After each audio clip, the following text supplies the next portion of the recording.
Hey everyone, Johnny B here with Johnny B Codes, back for our 30 days of API challenge. This is day 4. In the last video, we ended up with our app looking like this. We are able to click on the Get Cat Fact button, and that triggers a network request that hits the CatFacts API, and then we get a response. We parse out the fact text and display it. So pretty dang cool. But the app itself is looking a little drab. I think we should give it some color and show some pictures of some cute cats. So we are going to learn how to make a request to a brand new API, get an image URL, and learn how to use that to display an image. So let's jump into our storyboard real quick, and we're going to do some basic styling here. First thing I'm going to do is change our background color. So just click on View, go to our properties, and we're going to change the background color to Custom. And I'm going to bring over my picker here. And I'm going to use, if you just go to RGB sliders, I'm going to use this hex color, 0F1645. Then press Enter. And there we go. Then I'm going to grab our title label up here. I'm going to change the text color to white. And then I'm going to grab our fact label and change that to white as well. And I think I'm going to bump up the size of our title here just a bit more. Let's try maybe 40. See how that looks. All right, I think that looks good. And we're going to say done. And that looks good. Let's change up our button down here. I'm going to select our Get Cat Fact button, come over here to our properties, and I'm going to change the background color again to a custom color, and selecting RGB, I'm going to change that to this hex, which is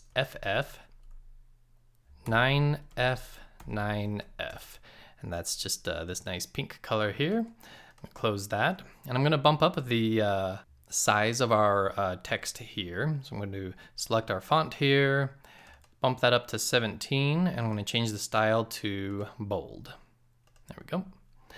And then the last thing I'm going to do is give our button here some rounded corners. So the way you can do that is select here our Identity Inspector, and then down here where it says user-defined runtime attributes, we can add one, and I'm going to say layer.corner radius, and the type is number, and the value we are going to set to 5. And you're not going to see the roundedness until we run it. And before you start leaving comments, I do know about setting these in code using either an Iboutlet or subclassing a UI button class and adding IB designables, but this is quicker for right now. So I'm going to run this and see how it looks. All right, I think that's starting to look a bit better. All right, so now let's get into the images, okay? So we're going to add an image view right here, a pretty big square image. And then we're going to get talking about how we're going to use our second API to display that image.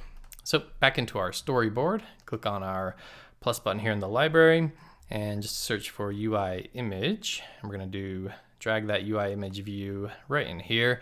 We're going to give it some constraints. I'm going to set it to pin it 20 to the left, right, and bottom, or the top of our button down here, and we're going to give it an aspect ratio. So when I add those 4 constraints, we should see that pop up here. And then we want to give it an aspect ratio of 1:1. So we are going to come over here to our properties, or I'm sorry, to our constraints. And if we check out our aspect ratio here, we can edit it and change its multiplier here to 1:1. There we go. All right, this might not work perfectly on maybe like an iPad or other larger devices. You'll just have to test that out. For these sizes that we're testing on the iPhone 11, it's fine. Next thing I want to do is I want to give our UI image view some rounded corners. So we're going to do the same thing. Come over here to our inspector here with our user defined runtime attributes. Click on the plus and say layer dot corner radius. Change that to number, and this one's, we're gonna say 20. And these are just numbers that I played with until I thought it got it looking good. And so there we go. All right, so we have our image view. Let's go ahead and add an Iboutlet for it in our view controller. So right up here at the top, I'm gonna say Iboutlet, and this is going to be our cat image view of type UIImage view. Gonna save that, jump back to our storyboard, right click on our view controller and hook up our image view just like that. Okay, now we are ready to work with our second API. So come back to our view controller, save, and I'm gonna open up Safari. And if you just do a quick Google for public API repo, and this top one, and up till now we've been working in the animals category with the cat facts API. Right below it is another cats API just called cats, and the description here, it says pictures of cats from Tumblr. All right, so that's what we're going to be using. So if we open this up in a new tab, you'll see here that we have a quick start. We can get a random kitty. So it says we can just use this endpoint right here. I'm going to copy this, open up a new browser, paste it, and we get this JSON object. It's actually an array of JSON objects, and this will come into play here in a little bit. But inside of it, we have the key of URL and this URL right here, and it ends with .jpeg. And if we copy that and open up another browser and paste that, you'll see here we have a picture of a cat and a dog in this one.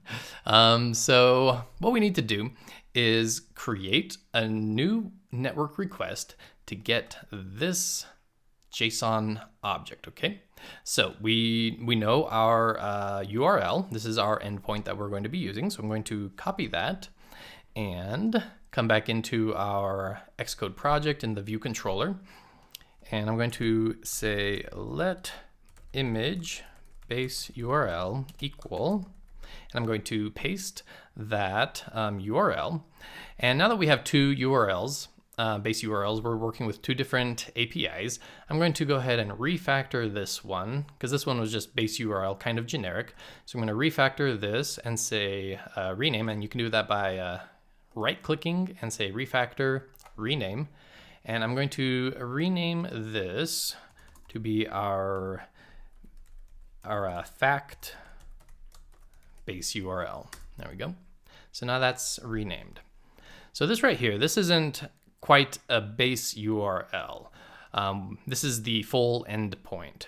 So up till here, that would be the base URL. So I'm going to go ahead and just cut this. We're going to use this here in a little bit. So I'm going to cut this, and this is images/search. I'm going to cut that, and now we have a true image base URL.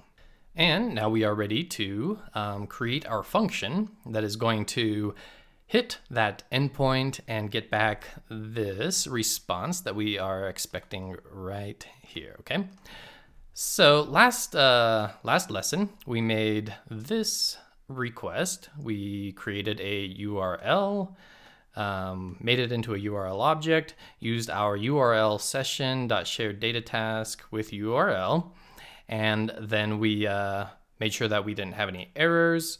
We checked that the response was the correct type, and then we got our data, and then we did something with the data. So we're going to do this pretty much the same exact thing. So I'm just going to copy and paste this entire function just to save us some time. Now you do want to be careful when you are copy pasting your code. It's very easy to make a mistake, so you got to be real careful when you do this, okay?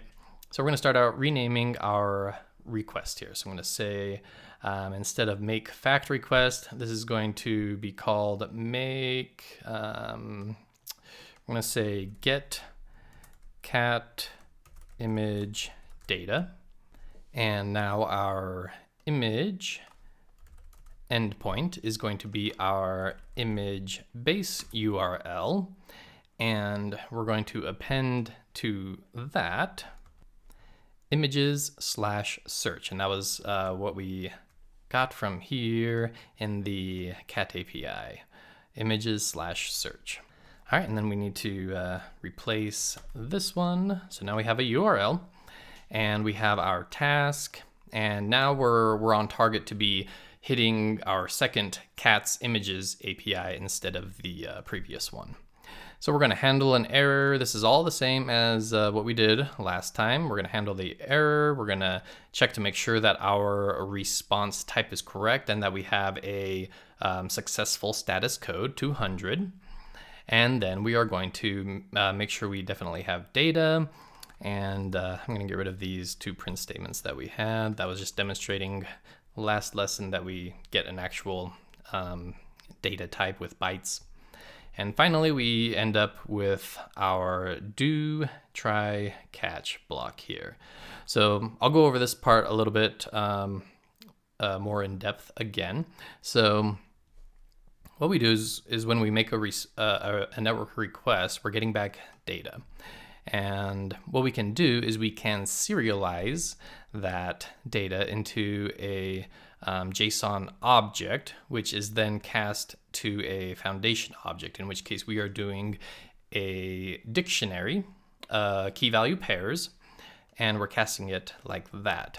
However, and this is where I said that this would come into play here, is that in the last lesson, we were getting back something just like this. So remember, a JSON object begins and ends with curly braces. However, you can also have arrays of JSON objects. And so this, we can tell, is an array of JSON objects by the opening and closing square brackets. So here, instead of casting it to just a dictionary, we need to cast it to an array of dictionaries. So we need to enclose that with another pair of square brackets. So now this is an array of dictionaries. And if we come and check this out, there's only one item in it. We just want the first item. So here we can say let image URL equal JSON, and since it's an array, we're going to access it at the 0 index, and then the key that we're looking for is right here, URL. Very good. And now we have the image URL here. But what are we gonna do? We can't do much with an image URL string in terms of turning it directly into an image, right? What this is it's an address. It's a location on a server somewhere that holds the actual image data. And what we did here is when we paste that URL into the browser is smart enough to know not to display just a bunch of ones and zeros. It gets that data and turns it into an image for us to be able to see. So we can do the same exact thing here in our app. We are going to make a second network request that will get us the actual image data, then use that data to initialize a UI image, okay? So let's go ahead and do that. I'm gonna create this second function here. And again, just to save us some time, I'm going to copy now this function and paste it here. And this function we're going to name, actually I'm going to rename this one up here, get cat image URL, because that's what we're doing. We're getting the image URL first, and then this one will be get cat image data, okay? So we are going to accept a URL string right here. So we're gonna call this right here, get cat image data, and we're going to pass in the image URL that we got right here. And then we're just going to go ahead and get rid of this line here. We are going to create a new URL from this URL string. And then once again, we're initializer. Okay, this needs to be URL from a string URL. There we go. So guard let URL equal URL from this URL string, which is the image URL that we got from our response, just like we see here. Very good. And we need to call self, of course. All right, so again, we're going to check to make sure that we don't have any errors, check that we have correct type of response, and then we're going to get our data. But now we don't want to turn this into a JSON object or a dictionary. We just want to use this data to turn it straight into a UI image. So how do we do that? Well, if you check out the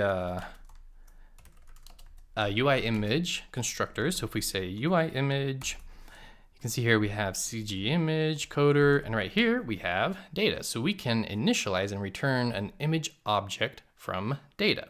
So we're going to use that one, and we are just going to pass in this data right here. And this returns an optional image. So we're going to use our guard let to unwrap that safely. And we'll say else return. And then finally, we're going to jump back on the main queue and set our image views image. So I'm going to say dispatch queue.main.async, and we're going to say self.catImageView.image is equal to image. And that's this image right here that we created from the data that we requested from this URL, which we got from this function, which made a network request to the cats API. All right, so that's kind of the chain of how this goes. All right, so I'm going to save this, and don't forget to call your get cat image URL. We're gonna just do it at the same time as we make our fact request. So I'm gonna say get cat image URL, save that, run it, and let's see if this works. All right, here we go, clicking, and hey, there we go. Very nice. All right, so we are getting cat facts and cat images. All right, so one thing that I want to do is change the content mode on our image here so that we see our rounded corners. So I'm going to come back here into our storyboard, select our image view, and change the content mode right here to aspect fill. I think that'll look nicer. We'll run that again. All right, let's try that. Aw. Perfect. Loving it. All right. Very, very cool. All right, so our app's looking great. Our code is a little bit of a mess right now, not gonna lie. In the last lesson, I said that I thought it was more or less okay to have our one network request right here in our view controller, but now we have three. That's definitely not okay. So in the next lesson, we're going to refactor all this as well as look at image caching. So I will see you in the next one.